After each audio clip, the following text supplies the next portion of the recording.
Ya, mari kita bangkit berdiri menghormati firman Allah di bacaan pertama. Yohanes 21 ayat 15 sampai 17. Kita baca sama-sama. 2, 3. Sesudah sarapan, Yesus berkata kepada Simon Petrus, "Simon, apakah engkau mengasihi aku lebih daripada mereka ini?" Jawab Petrus kepadanya, "Benar Tuhan, engkau tahu bahwa aku mengasihi engkau." Kata Yesus kepadanya, "Gembalakanlah domba-domba." 16. Kata Yesus pula kepadanya untuk kedua kalinya, "Simon anak Yohanes, apakah engkau mengasihi aku?" Jawab Petrus kepadanya, "Benar Tuhan, engkau tahu bahwa aku mengasihi engkau." Kata Yesus kepadanya, "Gembalakanlah domba-dombaku." 17. Kata Yesus kepadanya untuk ketiga kalinya, "Simon anak Yohanes, apakah engkau mengasihi aku?" Maka sedih hati Petrus karena Yesus berkata untuk ketiga kalinya, "Apakah engkau mengasihi aku?" Dan dia berkata kepadanya, "Tuhan, engkau tahu segala sesuatu. Engkau tahu bahwa aku mengasihi engkau." Kata Yesus kepadanya, "Gembalakanlah domba-dombaku." Puji Tuhan, silakan duduk. Saudara, pertanyaan ini disampaikan kepada Petrus bahkan sampai 3 kali. Kita tidak akan bahas soal 3 kalinya soal peristiwa ini, tetapi saya ingin kita menggarisbawahi karena waktunya pendek. Sebentar lagi katanya ada pemberkatan. Jadi kita menggarisbawahi kata Yesus atau pertanyaan Yesus yang ditanyakan kepada Petrus, "Apakah engkau mengasihi aku?" Pertanyaan yang sama. Saudara, perhatikan baik-baik. Pertanyaan yang sama pagi ini ditanyakan kepada saudara. Apakah engkau mengasihi aku? Yesus bertanya. Kalau Yesus pagi hari ini, dia kan hadir di tengah-tengah kita, amin. Yesus pakai mulut saya untuk menanyakan kepada saudara. Saudara mengasihi Yesus? Saudara mengasihi Yesus? Yang mengasihi Yesus angkat tangan. Puji Tuhan, silakan.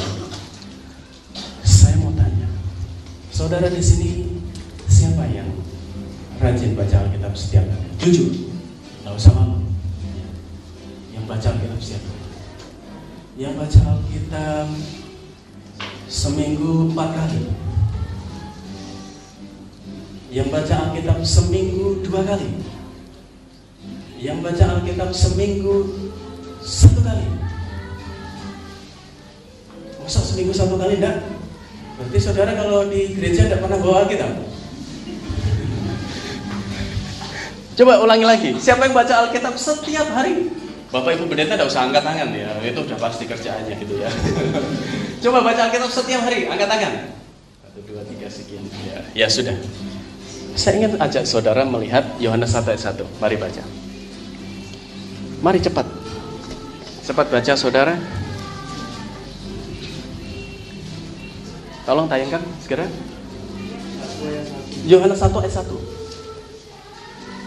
2, 3. Pada mulanya adalah firman. Firman itu bersama-sama dengan Allah, dan firman itu adalah saudara. Yohanes menampilkan sosok pribadi Yesus bukan sebagai manusia, tetapi dari sisi keilahiannya bahwa dia adalah firman. Firman yang menjadi manusia. Ya, dikatakan pada mulanya adalah firman. Firman itu bersama-sama dengan Allah. Firman ini siapa? Yesus. Firman itu adalah Allah. Yesus adalah firman. Firman adalah Katakan sama-sama 2, 3. Yesus adalah firman. Firman adalah Yesus. Saudara mengasihi Yesus? Saudara mengasihi firman? Kenapa tadi yang angkat tangan cuma sedikit? Karena begitu orang mengasihi Yesus, orang itu akan dibuat mengasihi firman. Tidak bisa diganggu-gugat. Ada orang berkata, "Aku jatuh cinta dengan Tuhan, aku mengasihi Engkau Tuhan." Tapi gini loh Om, gini loh Pak Pendeta, gini loh Tante, gini loh Bu Pendeta, saya ini sibuk, saya tidak ada waktu. Kadang-kadang rasanya kalau baca Alkitab malas. Bohong. Bohong kalau saudara berkata saudara mengasihi Yesus. Katakan amin. Setuju. Yang saudara setuju dengan saya katakan amin.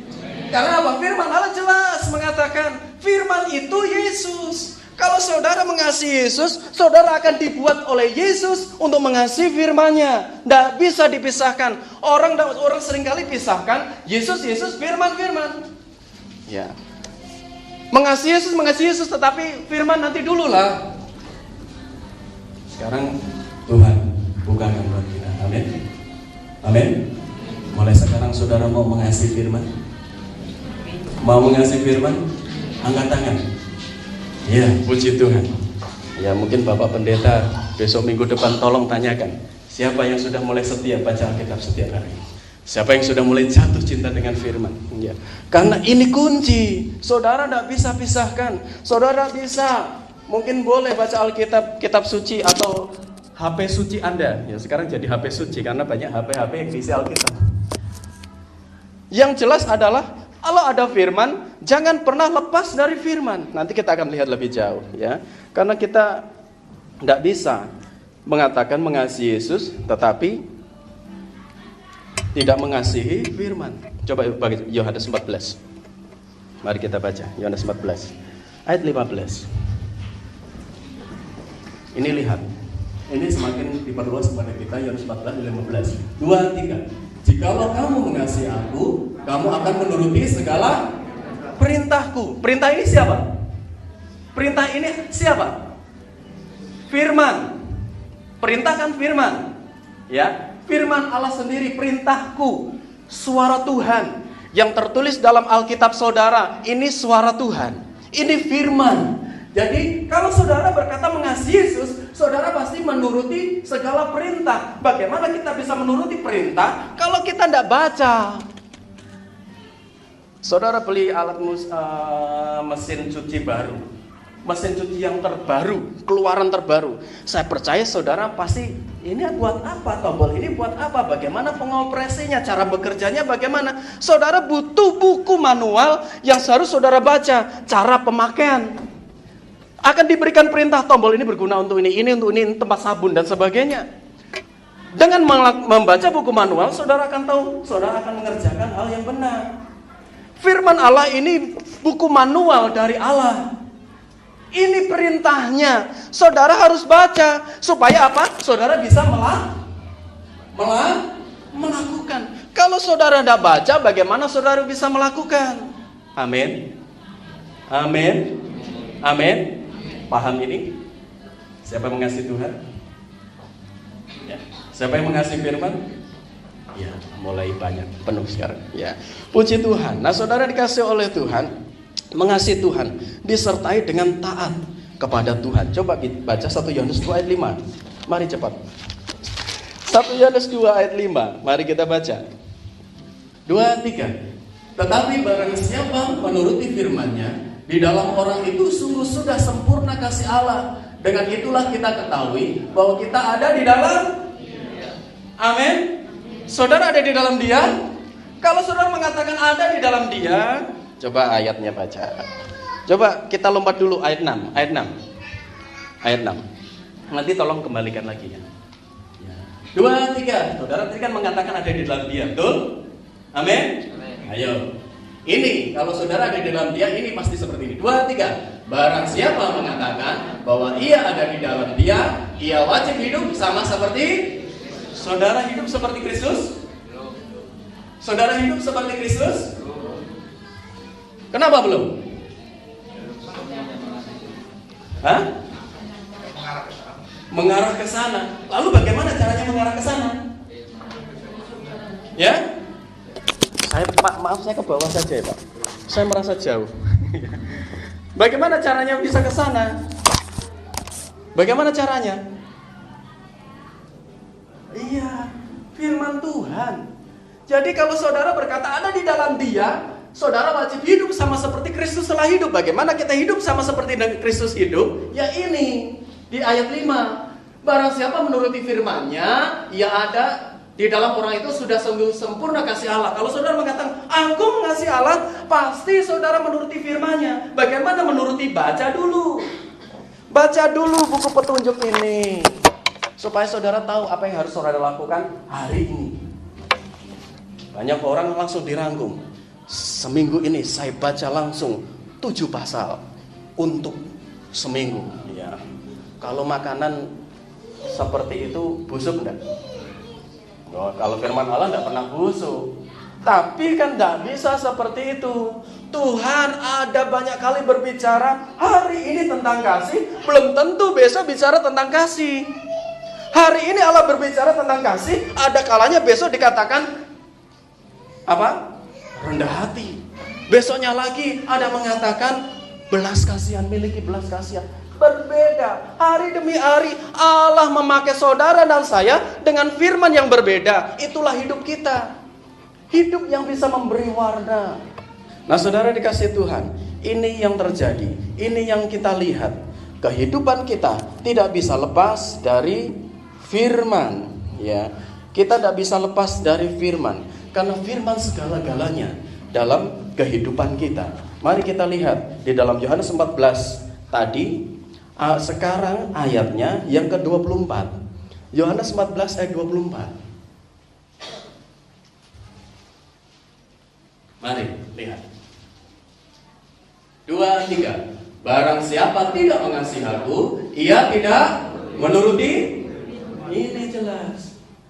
Jadi kalau kita balik lawan kata dari ayat ini, barang siapa mengasihi aku, ia menuruti.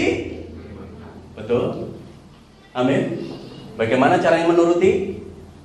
Prinsipnya bagaimana? Baca dulu. Oh, saya sudah ingat ayat ini. Enggak, itu sebenarnya hanya kata-kata dari orang-orang yang malas baca. Saya tahu ayat demi ayat, saya hafal. Ya, itu orang perkataan orang yang berdiplomasi bahwa dia sebenarnya malas baca Alkitab. Ya, karena orang semakin baca Alkitab, dia merasa dirinya semakin kosong. Dia semakin merasa kosong. Dia semakin merasa haus dan berkata, Tuhan terus puaskan saya. Puaskan saya. Saudara akan dibuat oleh Allah haus akan firman Tuhan. Amin. Tidak percaya? Kalau tidak percaya buktikan. Saudara hanya akan berkata, aku mengasihi Engkau Tuhan, dan hanya air mata yang keluar dari mata saudara. Bahkan saudara tidak mengatakan aku mengasihi Tuhan. Begitu saudara baca firman, saudara hanya bisa meneteskan air mata dan berkata, Engkau luar biasa. Amin. Saudara, berapa banyak kali air mata saudara teteskan untuk bergumul bisa mengasihi firman.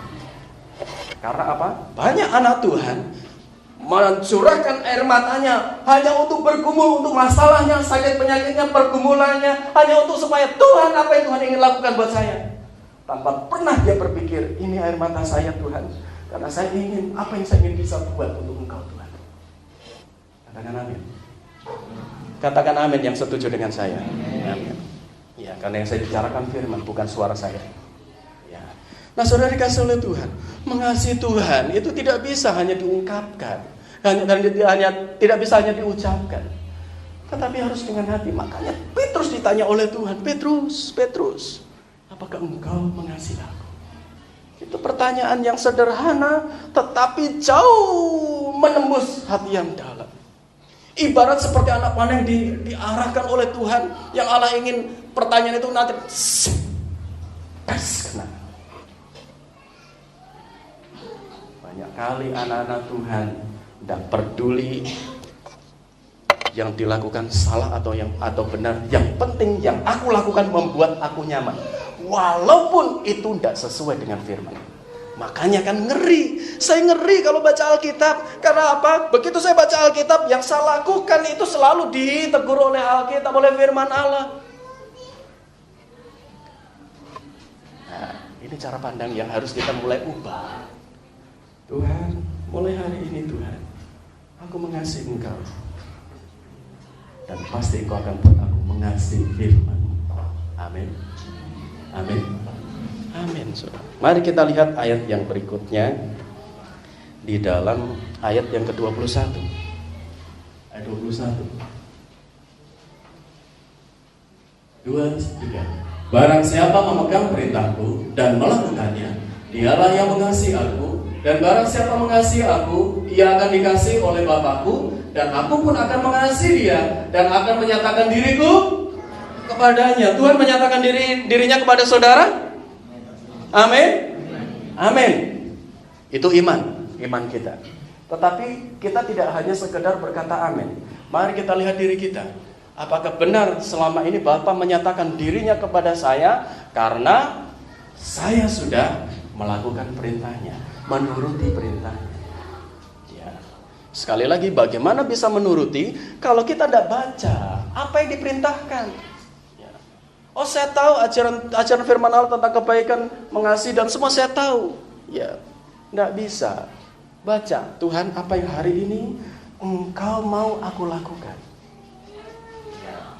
Saudara mulai baca Alkitab, saudara saat teduh, dan kemudian Allah mulai hadir, Allah mulai berkarya, dan terima kasih Tuhan, ada pesan yang Kau sampaikan hari ini untuk aku lakukan. Itu Mazmur 119 ayat 105, firman-Mu itu pelita bagi kakiku. Jadi kalau kaki kita, masa saudara pergi kaki saudara tinggal? Saudara, halo? Saudara pergi kaki saudara tinggal? Enggak. Jadi artinya kemana kaki saudara pergi, firman Allah juga harus ikut. Katakan amin yang setuju. Amin.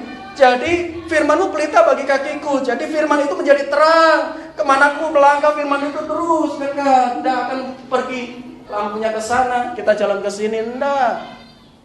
Ini ungkapan pemazmur menyatakan, Tuhan, kemana kakiku melangkah? Di situ firman-Mu. Kemana aku bicara? Di situ keluar firman. Dulu kata-kata kutuk Tuhan, tetapi 2 Korintus 5 ayat 17, saya sudah menjadi ciptaan yang baru. Engkau sudah ubahkan aku. Aku menerima Engkau sebagai Tuhan dan Juru Selamat. Engkau membaharui hidupku. Mulutku mulut yang baru. Bahasa baru. Amin. Amin. Amin. Marta mewakili pribadi yang berkata mengasihi Tuhan, tetapi tidak suka dengar firman. Benar tidak? Ketika Tuhan Yesus dalam suatu pelayanan mampir ke Betania, kemudian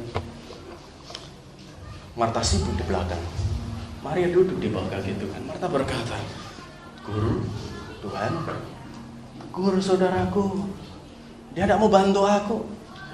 Aku di belakang sibuk mempersiapkan segala sesuatunya untuk Engkau.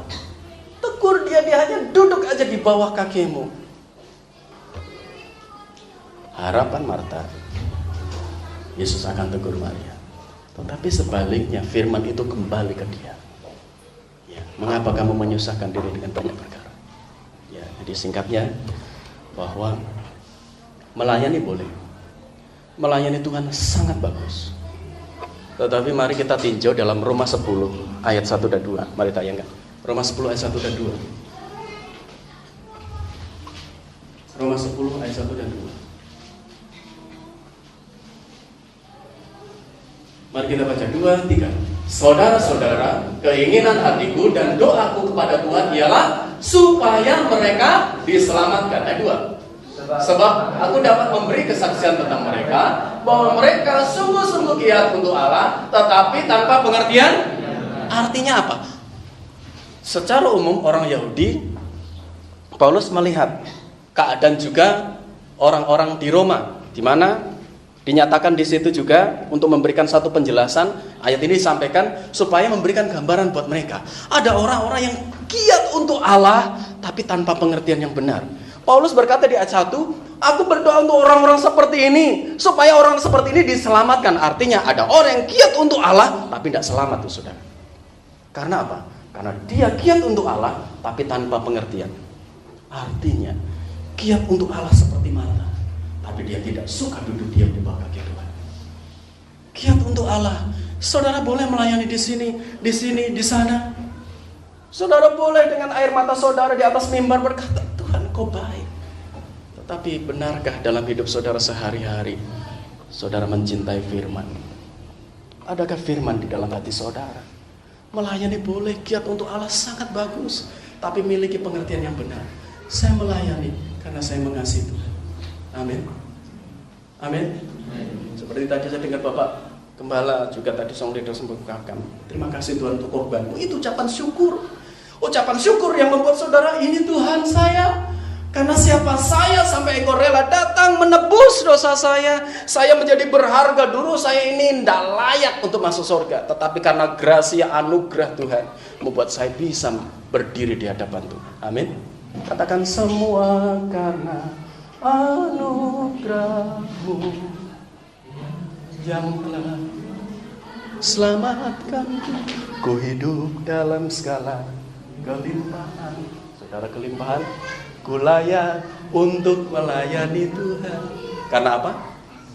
Semua karena anugerah-Mu tercurah.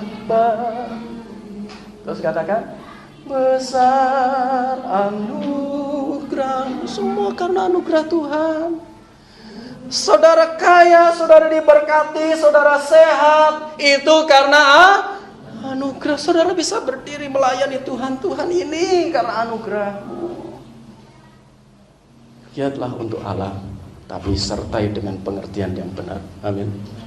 Setia datang ke gereja, tapi disertai dengan pemahaman yang benar. Banyak anak-anak Tuhan seringkali datang ke gereja dengan dasar supaya masalahku ditolong oleh Tuhan. Datang ke gereja supaya saya diberkati, supaya usahaku maju. Kalau aku tidak setia ke gereja, nanti usahaku berantakan, nanti iblis menyerang aku. Memang benar seperti itu, tetapi jangan jadi dasar. Amin. Memang kalau kita tidak setia sama Tuhan, kita juga nggak akan diberkati, betul. Kalau saudara setia sama Tuhan, saudara diberkati, betul. Tapi jangan jadikan dasar untuk saudara setia. Setialah karena saudara mengasihi Tuhan. Katakan amin. Amin. Itu yang benar. Ya, itu prinsip yang benar. Sekarang tadi dikatakan, siapa yang mengasihi aku, dia menuruti perintahku. Saya mau tanya, perintah Tuhan berat atau ringan? Jujur, secara logika, berat atau ringan? Siapa yang setuju ringan? Angkat tangan. Siapa yang setuju berat?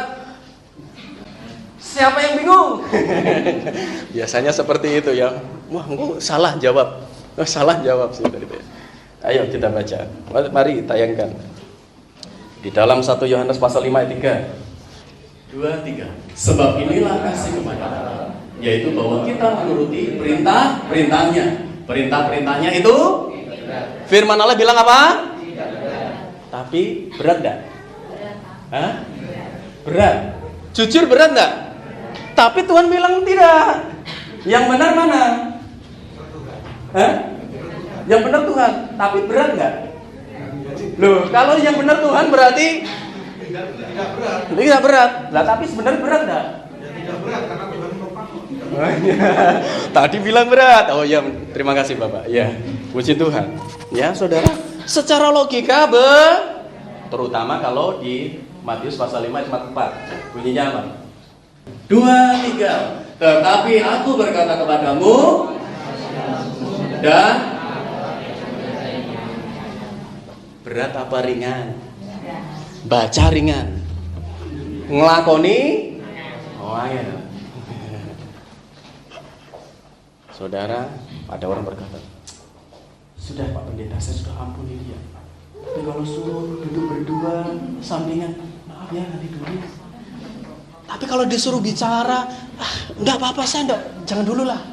Ya, nanti mengkorek-korek luka hati saya sudah ampuni dia. Benar? Sudah mengampuni? Kira-kira mengampuni enggak? Saudara, arti ayat ini sebenarnya menjadi kunci kita mengampuni. Ketika saudara dilukai orang lain, difitnah, apalagi saudara di posisi yang benar, dilukai, disakiti oleh seseorang, sampai saudara merasakan, aduh ini sahabat saya, ini orang seiman satu gereja, seperti ini perkataannya, cerita ke orang seperti itu. Nah, ya janganlah di sini. Oh, teman tetangga saya, jangan di sini baik-baik semua. Amin.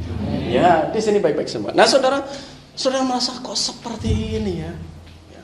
Saya juga pernah bantu dia. Oh, sekarang seperti pagar makan tanaman. Rasanya berat. Ini kuncinya. Ketika saudara terlukai dan saudara berkata lewat mulut saudara, aku mengampuni dia, itu belum cukup. Saudara akan merasakan ketika saudara mau bertindak, saudara berdoa untuk orang itu. Saya pernah melakukan hal itu. Itu namanya mengasihi musuh.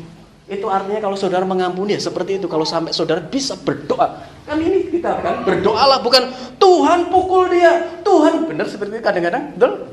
Hukum dia Tuhan, dia jahat dia Tuhan. Tuhan balik tanya, kamu tidak pernah jahat di hadapanku? Balik tanya nanti seperti itu Tuhan. Tuhan tidak pernah perintahkan seperti itu. Jangan ucapkan kata kutuk. Tuhan buat dia di jalan kecelakaan. Wah itu malah ekstrim lagi itu saudara. Nah, Tuhan tidak berkata itu. Kalau dalam Lukas katakan, dalam Lukas di sana katakan, doakan berkat. Doakan berkat untuk orang yang mencaci maki kamu. Setuju? Harus setuju, karena firman Allah, bukan perkataan saya, saudara. Amin. Amin. Ini sebut 1 ayat 2, nanti langsung 3 ya. 2, 3. Tetapi yang kesukaannya ialah Taurat Tuhan, dan yang merenungkan Taurat itu siang dan malam. Ya seperti apa? Ayat 3. Ya seperti pohon yang ditanam di tepi aliran air, yang menghasilkan buahnya pada musimnya, dan yang tidak layu daunnya, apa saja dia perbuatnya. Amin. Banyak orang pengen berhasil tapi tidak mau bayar harga. Banyak orang ingin berhasil tapi kuncinya tahu, tapi aduh Tuhan, Engkau tahu kelemahan saya. Roh penurut tapi daging lemah. Saya sibuk Tuhan. Ya, perkataan itu seolah-olah mewakili perkataan murid-murid Tuhan Petrus, Yohanes, Yakobus pada waktu di Taman Getsemani. Ngapain mereka? Ngapain mereka di Taman Getsemani? Ngapain? Di Taman Getsemani itu Tuhan ajak berdoa di Matius 26 40, 43, 45. Bisa dikatakan ya ayat 40 lah. Ya Tuhan Yesus sepelempar waktu dia berdoa, diajak 3 muridnya ini lebih dekat. Dan singkat cerita, mereka ngapain? Mereka ngapain? Ikut doa? Itu. Tuhan suruh apa?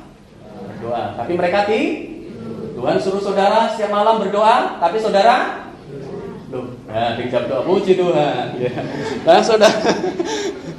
Nah saudara, ini yang terjadi. Sampai Tuhan berkata, tidak sanggupkah kamu bertahan 1 jam saja?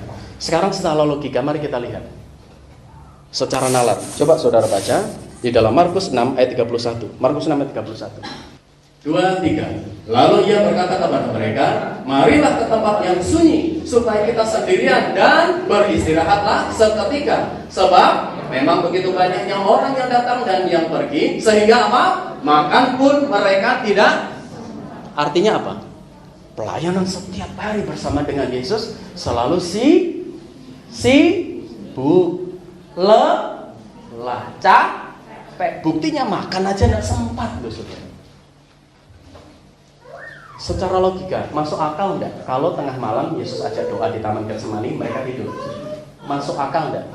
Masuk akal, wajar. Manusiawinya wajar. Karena apa? Makan aja enggak sempat, berarti istirahat pun pasti juga tidak sempat. Itu lihat. Mari kita berdiri ke tempat sunyi supaya kita bisa beristirahat seketika. Sibuk sekali. Secara normal saudara bekerja banting tulang, bekerja siang dan malam. Secara normal, saudara capek lelah.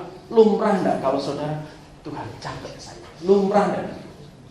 Lumrah. Tapi bagi Tuhan tidak lumrah. Karena Tuhan tahu mereka juga kelelahan. Tapi Tuhan berkata, bangun. Tidak sanggup engkau bertahan 1 jam saja? Di dalam ayat yang ke-41, roh penurut daging lemah, berjaga-jagalah dan berdoa. Artinya apa? Artinya bahwa pencobaan itu datang tanpa permisi. Kita harus berdoa, berjaga dan berdoa. Karena apa? Sewaktu-waktu bisa terjadi sesuatu. Ini yang Tuhan persiapkan kepada mereka. Diajak berdoa, tidak mau. Akhirnya begitu terjadi sesuatu, Yesus ditangkap, mereka melencar. Mereka sembunyi, mereka takut. Tuhan suruh berdoa dan berjaga sebenarnya untuk mempersiapkan kita menghadapi pencobaan. Banyak anak Tuhan baru menangis di hadapan Tuhan ketika sudah datang pencobaan. Tapi mari kita ubah paradigma kita. Menangislah lebih dahulu sebelum pencobaan datang. Itu yang Tuhan suruh. Berjagalah dan berdoa, jaga dulu. Bukan musuh masuk baru kita serang, kalah saudara. Betul enggak? Betul enggak? Harus buat penjagaan, buat benteng dulu. Iblis aja ketika ditanya Tuhan, kamu dari mana? Dari beredar mengelilingi dunia ini. Engkau lihat hambaku Ayub, Ia begitu jujur, saleh, takut akan Tuhan dan menjauhi kejahatan. Itu benar karena engkau memberi pagar buat dia. Kenapa? Karena setiap pagi ayo menjumpai Tuhan dalam hadirat. Amin. Amin, saudara. Ada pagar yang saudara tidak bisa lihat dengan mata, dan iblis tidak bisa jangkau. Karena apa? Saudara berjaga dan berdoa. Saudara sudah siap untuk berperang terhadap pencobaan, kesusahan. Ya. Dan saya percaya itu yang terjadi di tempat ini. Saudara adalah orang-orang tubuh Kristus yang mempersiapkan diri. Amin. Amin. Amin. Yang setuju dengan saya tolong angkat tangan. Ya, puji Tuhan. Ya, saudara dikasih oleh Tuhan. Ini yang terjadi. Ya. Oke, ngantuk lelah boleh. Tapi Tuhan bilang, ayo berjaga. Jangan kehilangan momen untuk menjumpai aku dalam hadirat-Mu. Jangan pernah tinggalkan firman dan hadiratku dalam setiap waktu. Karena coba lihat Mazmur 127. Ya. Mazmur 127 ayat yang kedua. Mazmur 127 ayat 2.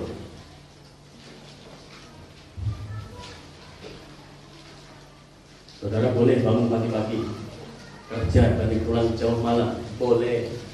Tapi Tuhan bilang, firman Tuhan bilang apa? Mari kita baca. 2, 3. Sia-sialah kamu bangun pagi-pagi dan duduk-duduk sampai jauh malam dan makan roti yang diperoleh dengan susah payah, sebab Dia memberikannya kepada yang dicintainya pada waktu tidur. Saudara mau dicintai Tuhan? Amin. Bagaimana caranya? Mengasihi Tuhan. Bagaimana cara mengasihi Tuhan? Bagaimana cara melakukan firman-Nya? Baca dulu. Amin. Ya, saudara sudah mulai nangkap. Baca dulu, mulai renungkan, biarkan firman Allah berbicara, kemudian kita mulai melakukan dan menuruti.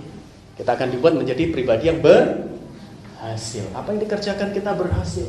Nah, lihat saudara, sia-sia bangun pagi sampai jauh malam makan roti dengan susah payah, yang diperoleh dengan susah payah, sebab Ia memberikannya kepada yang dicintainya pada waktu. Sama-sama kita ucapkan 2, 3. Sebab Ia memberikannya kepada yang dicintainya pada waktu tidur. Saudara tidur diberkati, apalagi setuju? Kita tidur aja Tuhan memberkati, apalagi kita diberkati luar biasa. Katakan amin. Katakan amin. Jadi mari, jangan hanya sekedar mengasihi di mulut kita, tapi kasih dengan dasar hati kita. Mazmur tadi kita sudah baca ayat 2. Yang kesukaannya, kalau dalam bahasa aslinya itu jauh lebih dalam lagi, mengatakan yang hobinya. Kata hobi itu kan berarti sesuatu yang tidak bisa tidak bisa dikalahkan oleh yang lain, betul? Hobi mancing ya biar panas terik, hujan deras. Kemarin ada banjir di daerah saya, tapi daerah Pantura yang Pati Juwana gitu, saudara, banjir. Ya, akhirnya kita dapat kabar, saya ajak jemaat, ayo kita menabur. Ya, kita menabur, saya antar ke sana. Segini, saudara. Segini. Ya. Tadinya segini. Waktu saya datang sudah mulai surut. Ya. Di situ saya lihat di pinggir jalan, ketika sudah mulai surut, apa yang terjadi? Di pinggir jalan banyak orang mancing, saudara. Karena apa? Di situ banyak tambah udang, tambah ikan bandeng dan sebagainya. Itu jadi, dilibas semua. Jadi mancing di pinggir jalan pun banyak ikannya, saudara. Ya, yang hobi mancing luar biasa. Padahal di pinggir jalan. Saya pikir, ini orang kalau sudah punya hobi tidak mikir bahaya. Karena apa? Lah kalau ada mobil nyasar gimana? Tidak peduli, saudara. Mereka pokoknya mancing. Hobi saya. Itu namanya seperti itu. Kalau kita punya hobi membaca, merenungkan firman Allah, bisa tergantikan? Bisa tergantikan? Tidak bisa. Saya sangat senang ketika saya berkunjung ke orang-orang atau jemaat saya lihat ketika saya berkunjung ke tempat dia kerja, saya lihat di mejanya ada Alkitab. Wah, berarti dia tidak hanya bawa ditaruh Alkitab, dia hanya baca di rumah. Berarti kalau pas waktu kosong, dia selalu pakai untuk buka Alkitab.